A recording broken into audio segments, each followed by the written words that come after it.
आजचा हा संपूर्ण कार्यक्रम मी अराजकीय नॉन पॉलिटिकल असा मी हा ठेवलेला आहे, कारण हा आजचा विषय आहे मुंबईचा डेव्हलपमेंट प्लॅन. मुंबईकर्स,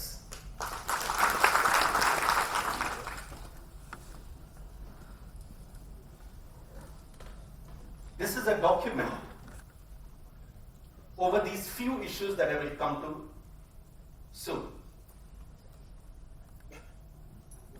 माननीय राज साहब जी, आपके सामने एक सवाल रखा कि what will be our destiny, what will be our future by this development plan. दोस्तों, यहां पर उपस्थित कुछ खास लोग हैं, आप सभी खास हैं, लेकिन चर्चा के लिए आप थोड़े शब्दों में आपका जो विचार है, आपने जो देखा सुना या आप जानते हैं मुंबई का डेवलपमेंट प्लान के बारे में या मुंबई के बारे में और यहां कैसे रखें.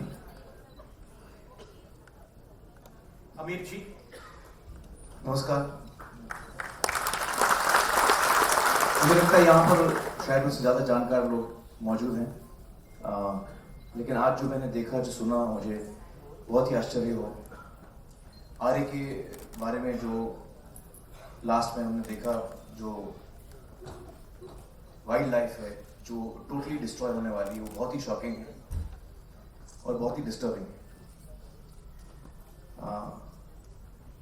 जहाँ तक डेवलपमेंट प्लान है 2036 आई थिंक 2034 उसको मैंने स्टडी नहीं किया, तो डिटेल में मैं उसके बारे में नहीं बता पाऊंगा।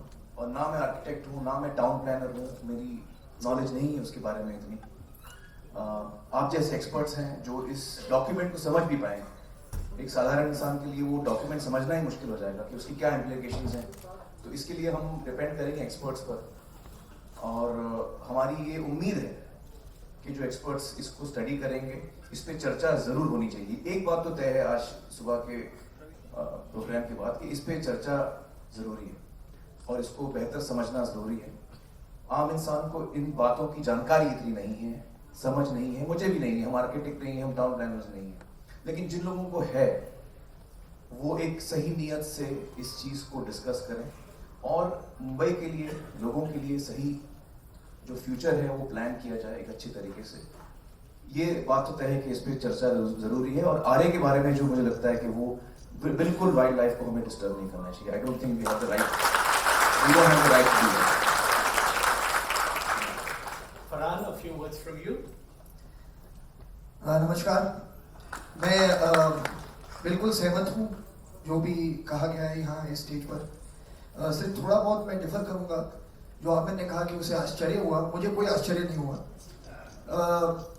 मैं मुंबई में ही पैदा हुआ हूँ और पिछले जो 40 सालों में मैंने देखा है जो डेवलपमेंट हुआ है वो इस तरह से हुआ है कि जो एक health, environment, air quality, life quality जो होनी चाहिए वो दिन ब दिन कम होती जा रही है।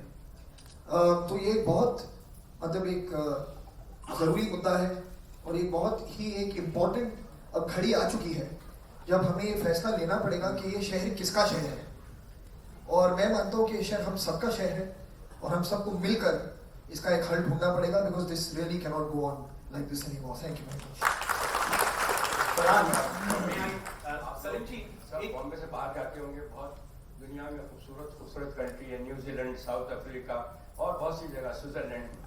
मगर जब भी हमारा प्लेन वापस बॉम्बे आता है और डिसेंड करने लगता है तो खुशी होती है कि हम अपने घर पहुंच रहे हैं, और जब वो लैंड करता है तो ऐसा लगता है हम अपने घर आ गए। इस घर को हमें साफ रखना है। दूसरी बात यह है कि एक छोटा सा idea, every person can bring a change, every person. हम ये समझते मैं अकेला क्या करूँगा ना। मैं आपको छोटा सा अपना एग्जाम्पल देता हूँ, वेरी स्मॉल कॉन्ट्रीब्यूशन। मैं बैंड स्टैंड पर वॉक करता हूँ 30 साल से। बैंड स्टैंड के ऊपर वो बन गया प्रोमेनेड तो बहुत साफ रहता था, मगर अगर आप नीचे देखें तो इतना प्लास्टिक, इतना कचरा होता था कि कुछ नीचे में बीच पूरा भरा हुआ था, दिखता भी नहीं था, रेती दिखती थी ना रॉक्स दिखता था। वहाँ कुछ रैक पिकर्स आते थे, मैंने उनको बुलाया और मैंने कहा कि तुमको कितने पैसे मिलते हैं?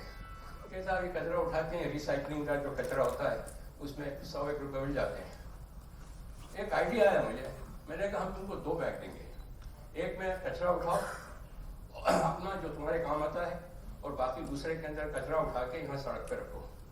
वो बैंड स्टैंड उस वजह से आज 2 साल से काम चल रहा है।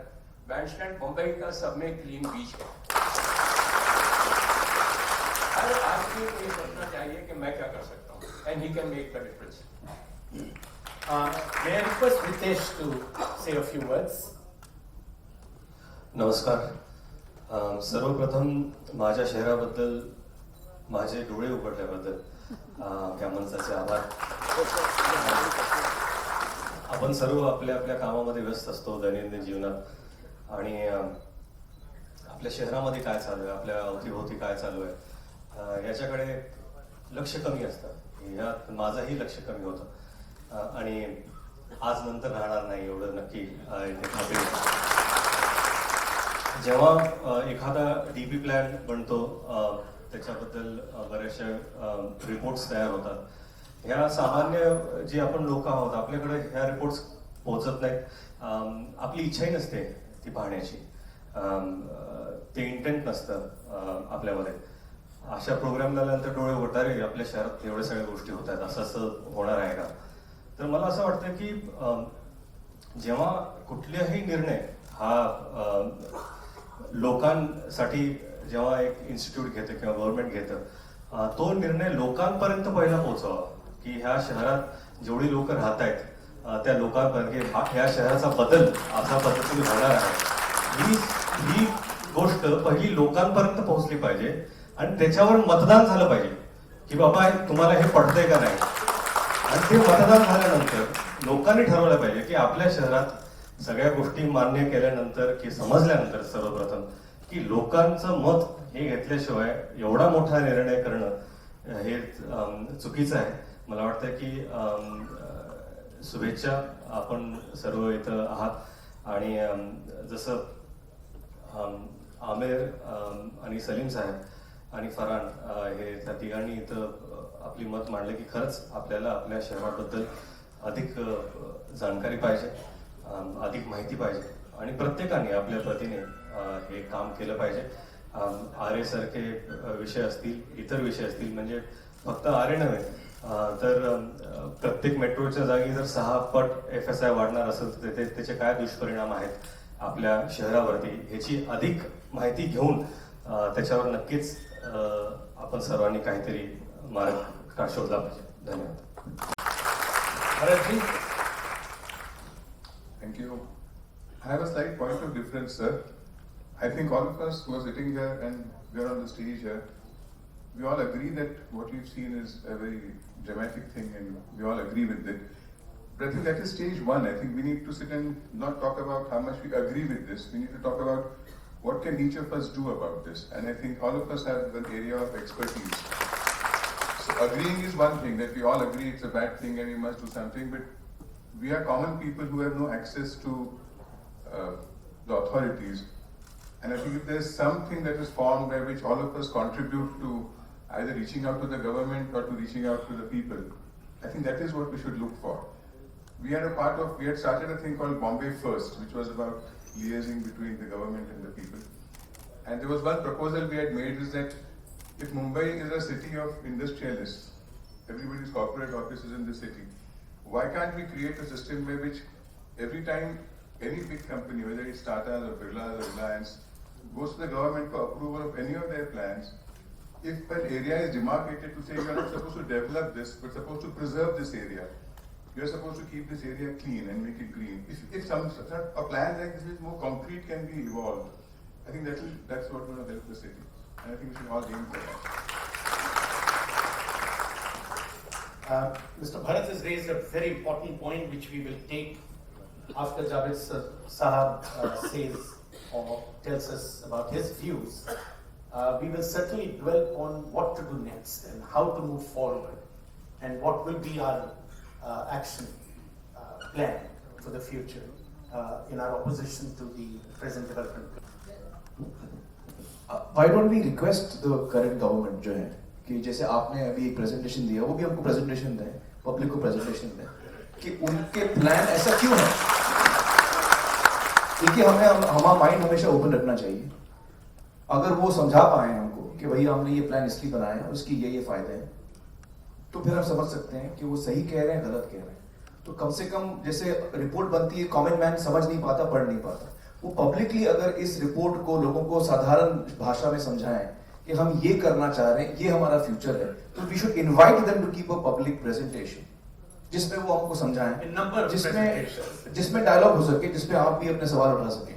So that will be a healthy process of understanding why they are doing that, and then what is to be done to it, change, not change, etc. But a common person should understand this.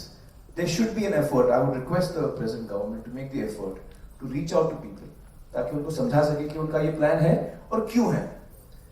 तो फिर लोगों के suggestion आ सकते हैं जो सही हो सकते हैं, उसमें हम ठोस कदम ले सकते हैं. So, yeah, sorry.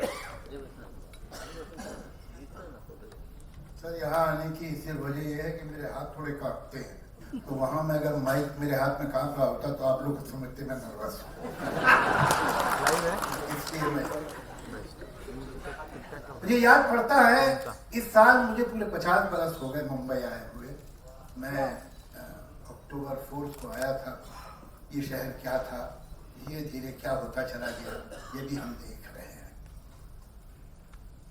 इसमें इंडिविजुअल एफर्ट मेरा हो, आपका हो, आपका हो, वो भी कोई मामूली चीज़ नहीं है. अलग अलग भी हम बहुत काम कर रहे हैं, कोशिश करते हैं. मुझे राज्यसभा में भेज दिया तो जो भी छोटा मोटा मैं कर सकता था, यही कर सकता था कि भाई जो फंड दिया जाता हमको वो अपने इस शहर को जिसने हमको इतना दिया है उसे हम भी कुछ तो दें। जो कि कुछ भी नहीं है, सच पूछिए तो ऐसा समझना कि कोई बहुत बड़ा काम कर लिया मैंने, ऐसा नहीं है कुछ। हमारे इंडिविजुअल्स के एफर्ट्स भी इम्पोर्टेंट हैं।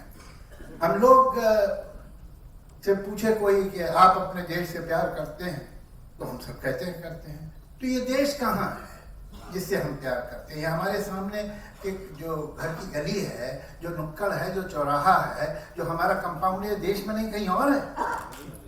अगर हम देश से प्यार करते हैं तो इस जगह का ख्याल क्यों नहीं हमको? ये हमारे हिस्से का देश है।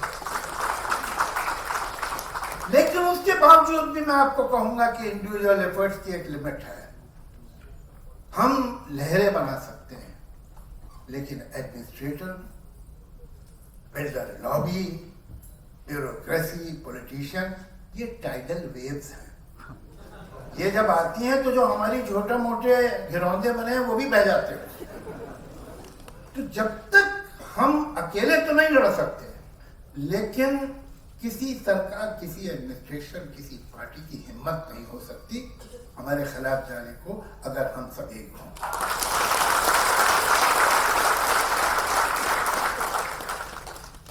बात घुमा फिरा के कहने की जरूरत नहीं है। सीधी बात क्या है कि इस शहर को इंडिविजुअल्स ने बर्बाद नहीं किया है, बिल्डर लॉबी और पॉलिटिशियन की साथ। हमें बताया जाता है कि ये शहर गंदा इसलिए हो रहा है, ये शहर खराब इसलिए हो रहा है कि इसकी संख्या बढ़ रही है, इंसानों की पॉपुलेशन बढ़ रही है। मुंबई जो है वो 8वां मोस्ट पॉपुलेटेड सिटी है दुनिया में। न्यूयॉर्क की पॉपुलेशन बहुत बड़ी, जो कि फाइनेंशियल कैपिटल है यूएसए का। टोक्यो की पॉपुलेशन बहुत बड़ी, जो कि फाइनेंशियल कैपिटल है जापान का। मुंबई की पॉपुलेशन बहुत बड़ी है, जो फाइनेंशियल कैपिटल है इंडिया का। इन तीनों शहरों की जमीन में से तेल निकलता है, सोना निकलता है, हीरा निकलता है। क्या निकलता है इसकी जमीन से? जो ये फाइनेंशियल कैपिटल है। ये फाइनेंशियल कैपिटल इस नगर के रहने वालों की वजह से, न्यूयॉर्क के रहने वालों की वजह से, टोक्यो के रहने वालों की वजह से। और ये दोनों शहर जो हैं, इनकी संख्या, इनकी पॉपुलेशन मुंबई से ज्यादा। यहां जो लोग रहते हैं, यहां लोग जो आए हैं, उन्होंने तो इसे फाइनेंशियल कैपिटल बनाया। कोई जमीन में थोड़ी निकल आई थी दौलत। और उसको किस तरह से इस्तेमाल किया जा रहा है, जो यहां पैदा हुआ है इंसान के मनोबल से, मेहनत। 1 लाख से ऊपर घर मुंबई में ताला लगा हुआ पड़े हुए हैं, बिक नहीं रहे, बंद है। 1 लाख से ऊपर 11 लाख घरों की जरूरत है, नहीं है। इस शहर की 90% पॉपुलेशन या तो स्लम पे है, या फुटपाथ पे है, या ऐसे घर पे है, बिल्डिंग में है, जो किसी दिन भी गिर सकती है। बिल्डर्स अब बिजनेस से भी आगे जा चुके हैं। पैसा अब इतना हो गया है कि धंधे की बात भी सोचने की जरूरत नहीं है। अगर धंधे की बात सोचनी हो तो वो तो छोटे घर बनाएंगे, वो घर बनाएंगे जो लोग खरीद सके। जो तुमने बड़े घर बनाए थे वो तो बंद पड़े हुए हैं, तो तुम छोटे घर क्यों नहीं बनाते? ये उनकी शान के खिलाफ है। गरीबों के लिए घर बनाए, ठीक, ये कोई काम है? अब उनको ये काम पसंद नहीं। जबकि सच ये है कि कोई भी बिल्डर अगर affordable, middle class, lower middle class के लिए घर बनाएगा तो एक दिन में बिक जाएंगे। वो 1 लाख लग्जूरियस हाउस बना के बंद पड़े हुए हैं, वो इंतजार कर रहा है कि किसी दिन फिर 2-4 लखपति, करोड़पति बनेंगे तो खरीद लेंगे। लेकिन उसको इंटरेस्ट नहीं है गरीब से। जहां तक राजनेताओं की बात है, वो किसी भी पार्टी के हों, उनको कितना इंटरेस्ट है गरीबों से, वो तो आप 60-65 साल से देखिए रहे। ये सारी जो स्कीम्स हैं, ये कोई एक सरकार ने बनाई, दूसरी सरकार ने उसे पसंद कर लिया। ये सब अल्टीमेटली हिंदुस्तान की राजनीति एक क्लब है। इसमें कुछ 5-6 हजार मेंबर हैं, कभी कोई इधर पावर में आएगा। हम लोग उस क्लब के मेंबर नहीं। जो डेवलपमेंट होता भी है, मैं तो 2 आपको मिसाल दे के बात खत्म करूंगा। सही कहा आमिर साहब ने, मैं भी उन्हीं की तरह ना आर्किटेक्ट हूं, ना टाउन प्लानर हूं, लेकिन एक बेसिक कॉमन सेंस की बात होती है। एक मिलन सिनेमा के सामने एक फ्लाईओवर बनाया गया। वो फ्लाईओवर इसलिए बनाया गया कि बहुत बड़ी जुहू की, अंधेरी की, विले पार्ले की, सांता क्रूज की आबादी शाम को जाती है मुंबई की तरफ, डाउनटाउन। अब वो फ्लाईओवर जो बना है, जब आप उस पे से उतर रहे होते हैं तो आप मुंबई की तरफ नहीं जा रहे होते, आप उधर जा रहे हैं। और आपसे पूछे कोई कहां जा रहे हो भाई, जा इधर रहे, मैडम मैं वहां जा रहा हूं। और वो वहां खत्म होता है जहां वो है एयरपोर्ट का एरिया, कि आप वहां पर ट्रैफिक जैम करवाएंगे। मैं गया, अस्थाना साहब क्या डेजिग्नेशन था उनका, मेट्रोपॉलिटन कमिश्नर। वो कमिश्नर साहब के पास गया मैं, जब मैं देख रहा था वो बन रहा है, तो जो उनके आर्किटेक्ट तो इंजीनियर को नहीं दिखाई दे रहा था, वो मेरे जैसे जाहिल आदमी को दिखाई दे रहा था। मैं उनके गया, उनके साथ अपॉइंटमेंट दिलवाया इन्होंने। मैंने कहा साहब आप जो बना रहे हैं ये तो जिधर ले जाना चाहिए उसे उल्टी तरफ ले जा रहा है। तो कहेंगे अच्छा हाँ ये भी ठीक है, ये दवा है। तो ऐसा करते हैं, ये टनल बन जाती है और वो टनल जो है इधर जाएगी। टनल तो नहीं बनी, लेकिन अस्थाना साहब चलेगा। दूसरे आप देखिए, एक वर्ल्ड रिकॉर्ड हमारे और है, जो सांता क्रूज से चेंबूर का फ्लाईओवर है, उसका एक वर्ल्ड रिकॉर्ड है। दुनिया में कोई फ्लाईओवर इससे ज्यादा टाइम में नहीं बना, जबकि दुनिया में फ्लाईओवर कई कई किलोमीटर के बने, इससे कहीं लंबे भी बने। इसे 13 साल लगे। 13 साल में कितना संभाल के बनाया गया, आप ये देखिएगा कि जहां जहां आबादी ज्यादा नहीं है वहां ये फ्लाईओवर है। जहां स्लम एरिया आ गया है, मनखुर्द का एरिया है, इंडस्ट्रियल एरिया है, वहां पर वो खत्म हो जाता है। फिर जैसे ही आबादी खत्म होती है फ्लाईओवर फिर से।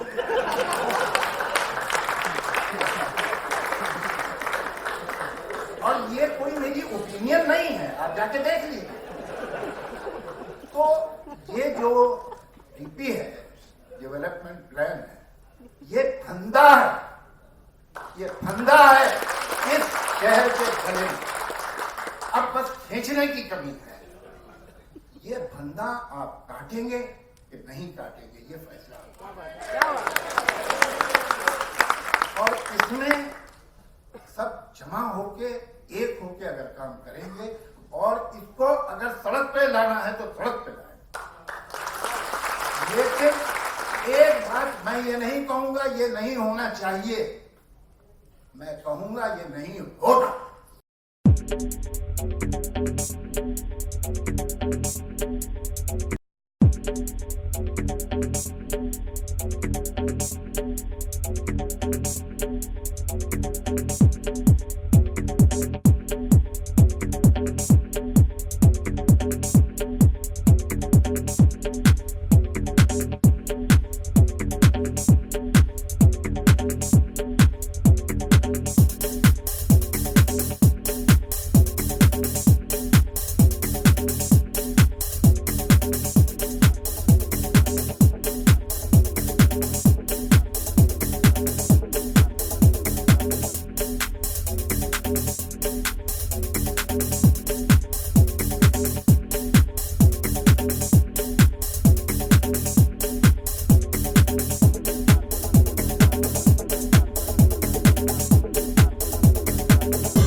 It's a very simple demand.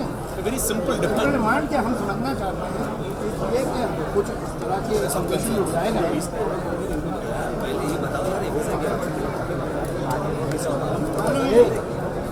उसमें आपका सिग्नेचर नहीं होगा। नहीं मैं मजाक नहीं कर रहा। हम बोले हम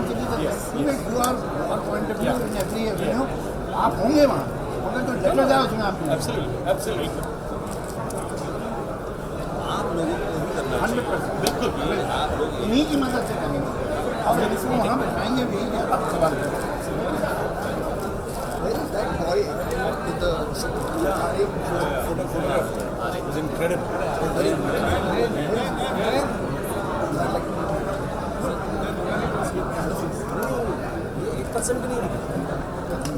टाइम नहीं ना दिखा नहीं सकते जाना में 250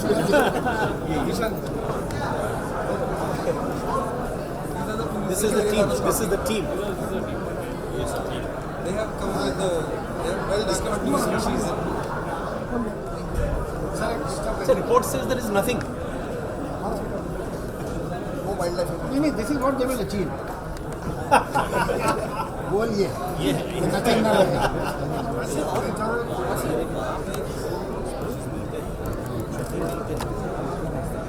आने वाली सारी चीज़ों की बीबीसी ने फिल्म है बीबीसी को समझ में आता है इनको नहीं आता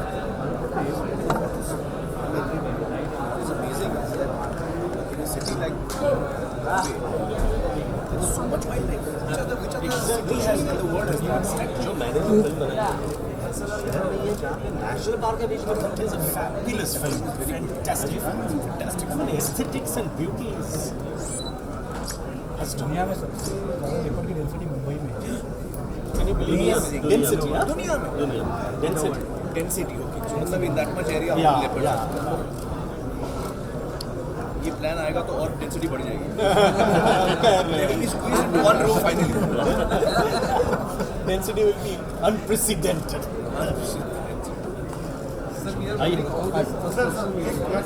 मेरे साथ देखो. So if you can just keep Amrita पूरे अमृता स्टेट के हर इंसान को अफेक्ट करता है वो शेयर करें सिर्फ एक प्रिंट करके ना शेयर करें लेकिन एक प्रेजेंटेशन दें पब्लिक प्रेजेंटेशन करें मीडिया के सामने लोगों के सामने टीवी पर दिया ताकि महाराष्ट्र के लोग समझ सकें कि सरकार के मन में क्या है क्या इच्छा है अगर कर रहे हैं तो क्यों कर रहे हैं उसकी वजह क्या है अगर ये सफाई से हो क्योंकि इस वक्त मुझे लगता है उसकी ज़रूरत है अगर ये सफाई से हो तो दो चीज़ें होंगी या तो हम समझेंगे कि हाँ सरकार सही करेगी या हमको लगेगा कि नहीं इसमें कुछ चीज़ें चेंज होनी चाहिए जो लोग हैं वो भी इसमें योगदान दे सकते हैं जो लोग इस फील्ड में स्पेशलिस्ट हैं जैसे प्लानर्स हैं समझ शायद इस क्षेत्र में ज़्यादा है और आगे क्या होने वाला है हमारे शहर में हमारे राज्य में उसमें हम समझ के आगे जो टीम प्लान है वो अगले 25 साल 20 साल 30 साल तक रह जाएगा तो इस वक्त मुझे लगता है कि ज़रूरत यह है कि सरकार पब्लिकली समझाए कि वो क्यों ऐसा कर रही है वो क्या क्या कर रही है और क्यों ऐसा कर रही है ज़रूरत मुझे महसूस होती है सामाजिक मुद्दों को लेकर आप हमेशा जागरूक रहे हैं आपका एक शो रखा है आप कई बार अलग अलग पहलुओं को लेकर सरकार के पास गए हैं आपने यहाँ रिक्वेस्ट की है क्या आप उनको जाके जी हम जितने आज लोग यहाँ थे मौजूद जिन्होंने ये प्रेजेंटेशन देखा हम सबका ये मानना है कि हम सरकार को रिक्वेस्ट करें फॉर्मली उनको चिट्ठी लिखें ताकि वो हमें समझा पाए लोगों को समझा कि ये प्लान में क्या क्या चीज़ें उन्होंने प्लान की हैं और क्यों की हैं अगर अच्छा लगता है लोगों को समझ में आता है या लोगों के मन में कुछ सवाल उठता है तो उनका सवाल का जवाब अल्टीमेटली जो सरकार कर रही है वो हम लोगों के लिए ही कर रही है हम भी चाहते हैं कि हमारे राज्य में हमारे शहर में तरक्की आए और प्लान अगर हम सबको इसके बाद सही लगा तो हमें खुशी होगी और अगर उसमें हमें कुछ लगा कि चेंजेस होने चाहिए तो उस पर डिस्कशन हो सकता है सरकार उसको इनकॉर्पोरेट कर सकती है तो ये मेरे हिसाब से एक पॉजिटिव स्टेप है जिसमें कि इन्वॉल्वमेंट होगा लोगों का आमतौर पर डीपी प्लान जो आता है वो हम मैंने लाइफ में कभी नहीं पढ़ा डीपी प्लान लेकिन ये अच्छी बात नहीं और डीपी प्लान पढ़ना और समझना भी मुश्किल है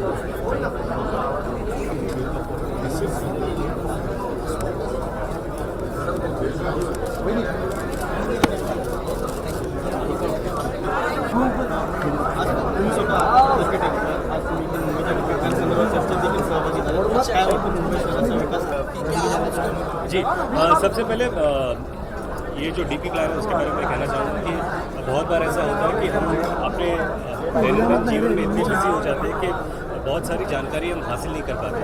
कहीं हम सबकी गलती है, मेरी भी गलती है कि मैंने इसके बारे में जानकारी हासिल करने का प्रयास नहीं किया। आज यहाँ पर आया हूँ तो बहुत सारी जानकारी मुझे आज प्राप्त हुई।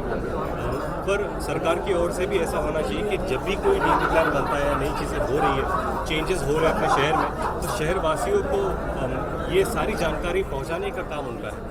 चाहे वो आप लोगों के माध्यम से, टीवी के माध्यम से हो या इंटरनेट के माध्यम से हो। सिर्फ एक रिपोर्ट छापने से वो थोड़ी हमारे पास आ सकता है। ये भी उनको मानना चाहिए कि शायद लोग जैसे हम शायद कभी कोई कॉज होता है तो we go all out of a way, जैसे टीबी का कॉज हो या एड्स के खिलाफ हो या ऐसे कोई कॉज हो तो भी फोर्स इन्फोर्स के ये सब हो रहा है आपके आजू बाजू, please take care of it, save the tiger. उसी तरह save the city. I think save your city, यार सिटी के बारे में जानकारी हो, your city is changing and this is the plan. तो वो प्लान भी लोगों तक पहुँचाना और उसको प्रोपगेट करना ताकि people are aware of the changes that are coming. बहुत बार ऐसा होता है कि most of the people are unaware of what is happening and it's extremely important कि आप वो अवेयरनेस लोगों तक पहुँचाएं, लोग समझे कि चेंज क्या हो रहा है।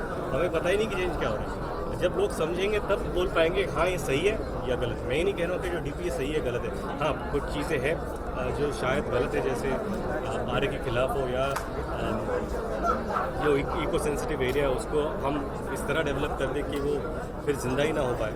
So I think there are a lot of objections and we all need to take a stand first to understand it and then act against it. Thank you.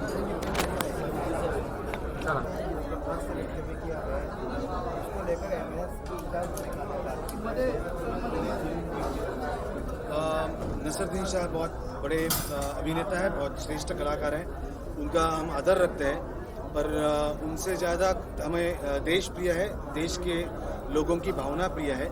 मुझे ऐसे लगता है कि 26/11 जैसा बड़ा हमला जब भी मुंबई पे होता है, जहाँ पे छोटे छोटे बच्चे मारे जाते हैं, आज जहाँ पे हम लोग पाकिस्तानी आर्टिस्ट का या उनके कलाकारों को जब भी हम लोग रेड कारपेट देते हैं, हमारे घर पे कोई मरा नहीं है, ना उनके घर पे कोई मरा है।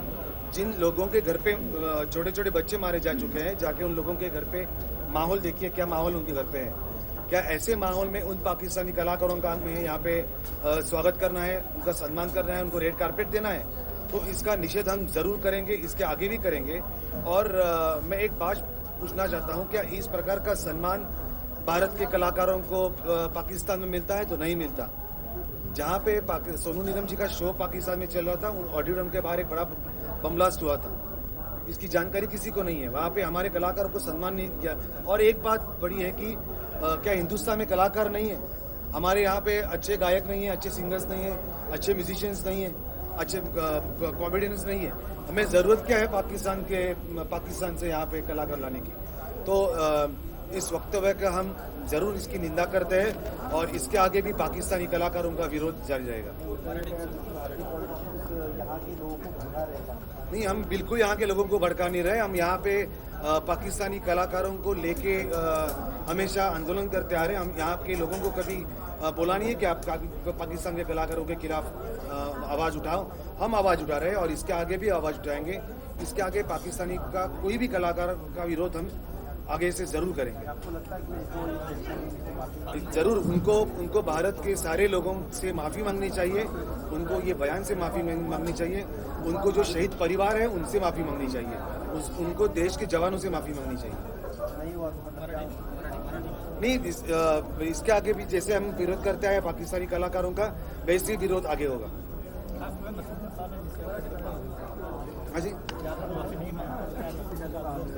नहीं, जैसे मैंने कहा नसरुद्दीन शाह बहुत बड़े अभिनेता हैं, बहुत श्रेष्ठ अभिनेता हैं। उनके खिलाफ आंदोलन करके विरोध नहीं करेंगे, पर पाकिस्तानी कलाकारों को लेके विरोध जरूर जारी